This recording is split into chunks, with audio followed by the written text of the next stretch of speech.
In March 2007, Carol Burnett, an 80-year American television icon, walked into a federal courthouse and asked a judge to take Family Guy off the air. She wanted $2 million.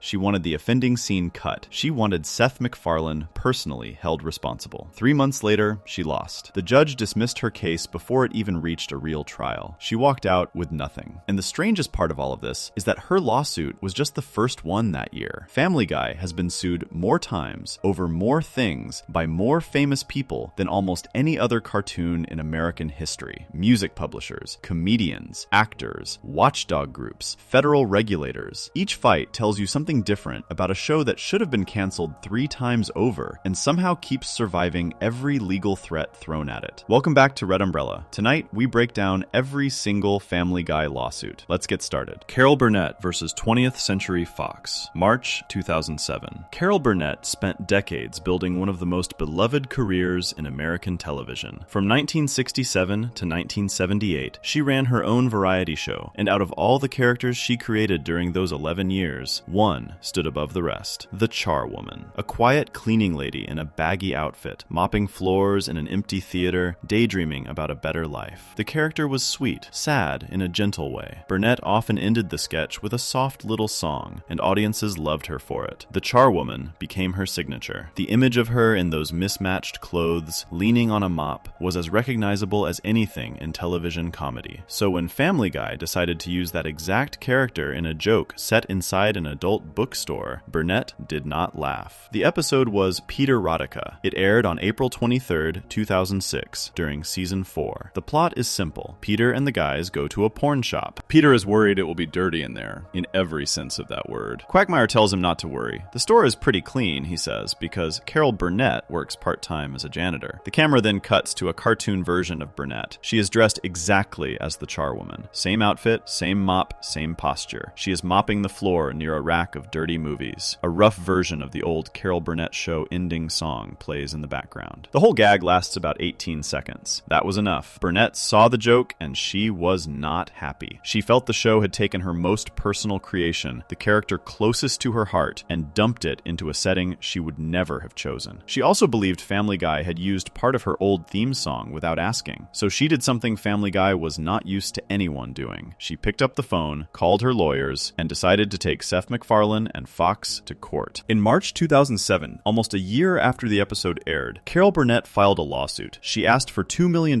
in damages. The lawsuit hit Fox hard, with several separate claims at once. The first was copyright infringement, since the Charwoman was her character. The second was a claim that her right of publicity had been violated, meaning her name and image had been used in a way she never agreed to. The third claim was something called misappropriation. In simple terms, that means using someone's identity for your own profit when you have no permission to do so. She wanted the joke removed from every future airing of the episode, and from every DVD copy. She wanted the show to be punished for what it had done. The case landed in front of a federal judge named Dean D. Pregerson. He worked out of the U.S. District Court for the Central District of California. The two sides went back and forth for about 3 months. Fox brought in its lawyers and made the argument that any animated comedy show is allowed to make fun of public figures. They pointed out that Burnett herself had spent years making fun of celebrities on her own show. Sketches mocking famous movies, sketches mocking famous singers, sketches mocking the news. If she got to do that for a living for over a decade, the lawyers said, then she could not turn around and say nobody else was allowed to do it to her. The Family Guy team also leaned on something every parody show in America leans on: the First Amendment, the part of the United States Constitution that protects free speech. They argued the joke was a parody, and parody is one of the most protected types of speech in American law. The court did not have to decide whether the joke was funny. The court did not have to decide whether the joke was rude. The court only had to decide whether the joke was legal. And under American law, parody is legal, even when it is mean. To make their case stronger, the Fox lawyers pointed to an old, very famous court ruling. The case was called Hustler Magazine versus Falwell. In that case, a magazine had run a fake ad making fun of a religious leader named Jerry Falwell. Falwell sued. The Supreme Court ruled against him. The court said that public figures, especially ones who choose to be public, have to accept that comedians and writers are going to make fun of them. Even cruelly, even crudely, even in ways that hurt their feelings.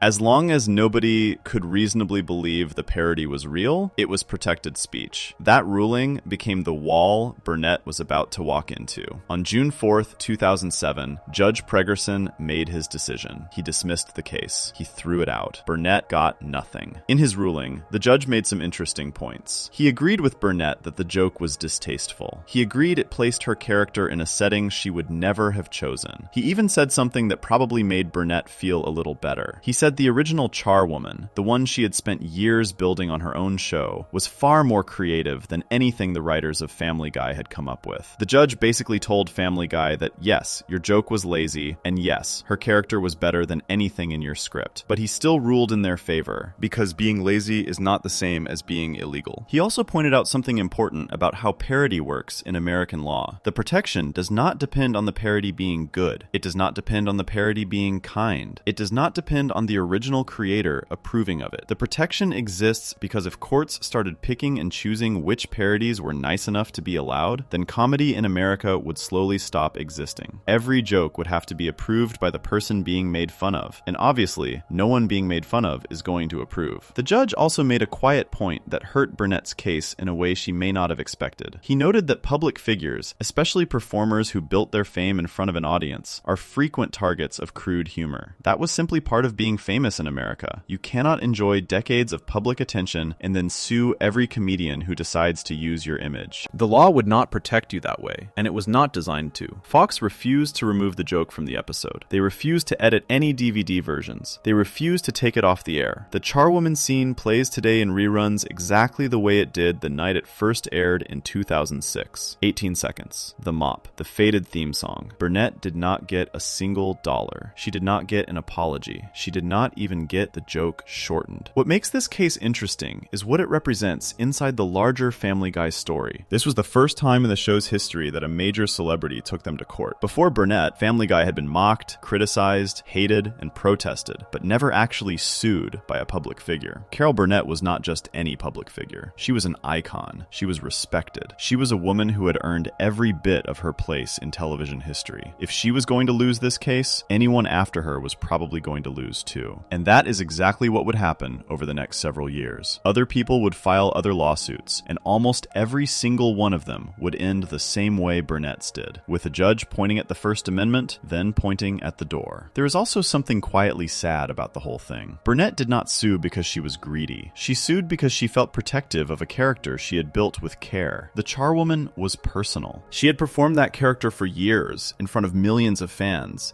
and the character had always been gentle. Putting her in a porn shop was, to Burnett, a small kind of theft. Not theft of money, theft of meaning. Theft of the soft, quiet thing she had spent so long protecting. She wanted the law to give her that meaning back, and the law told her, plainly, that it could not. The Family Guy writers had no real reaction publicly. The show kept running. The episode kept airing. Within a few months, MacFarlane and his team had moved on to bigger problems, because the Burnett lawsuit was not even going to be the biggest legal fight that year. There were two more coming, both bigger, both with more on the line. The other thing this case quietly proved was something the show itself probably did not realize at the time. Family Guy was now big enough to be sued. That actually mattered. In its early years, the show had been struggling. It had been canceled twice. It had survived only because of strong DVD sales. By 2007, though, the show was a giant. It was on Fox, it was on Cartoon Network, it was on shelves in every store in America. And when a show gets that big, lawsuits come. Lawsuits are the price of being a part of the cultural conversation. Carol Burnett was, in a strange way, treating Family Guy like it was finally important enough to fight. She lost. But she also confirmed something the show could now wear like a badge. Family Guy had grown up. The little late-night cartoon that almost died in 2002 was now being dragged into federal courtrooms by living legends. The show was, for better or worse, in the big leagues. For Burnett herself, the loss did not really damage her career. She kept working. She kept being beloved. The charwoman remained her character forever, and most fans of her work probably never even saw the 18-second Family Guy joke. The case became a footnote in her life, a small bruise on a long career, while becoming something much bigger in Family Guy's story. It was the first crack in the dam, the first first signal that Fox was now a target, the first hint that the show's writing room would, from this point forward, always have to look over its shoulder at the law. Before we move on, if you're enjoying this analysis, please consider subscribing. It helps the channel tremendously. After Pregerson's ruling came down in June 2007, things at the Family Guy offices probably felt safe for a moment. The show had won, the lawyers had been paid, the press had moved on. But that calm was very short. Just a few months after Burnett's case ended, another envelope arrived at Fox. Another lawsuit. This one would not be about a quick 18-second cutaway gag. This one would be about a full song, a beloved Disney classic, and an episode that Fox itself had once been too scared to air. It was a fight that would last almost 2 years, drag in some of the biggest names in copyright law, and end with a court ruling that would protect parody shows for decades. And the song at the center of it had, of all things, a melody people had been wishing to the stars about since 1940. Section 2. Bourne Company vs. Fox / I Need a Jew, October 2007 to March 2009. To understand this lawsuit, you have to understand the song first. When You Wish Upon a Star is one of the most famous songs in the history of American film. It was written in 1940 for the Disney movie Pinocchio. A small cricket named Jiminy sings it at the very beginning of the film. And that one song basically became the heartbeat of the entire Disney company. Walt Disney himself was so attached to it that decades later,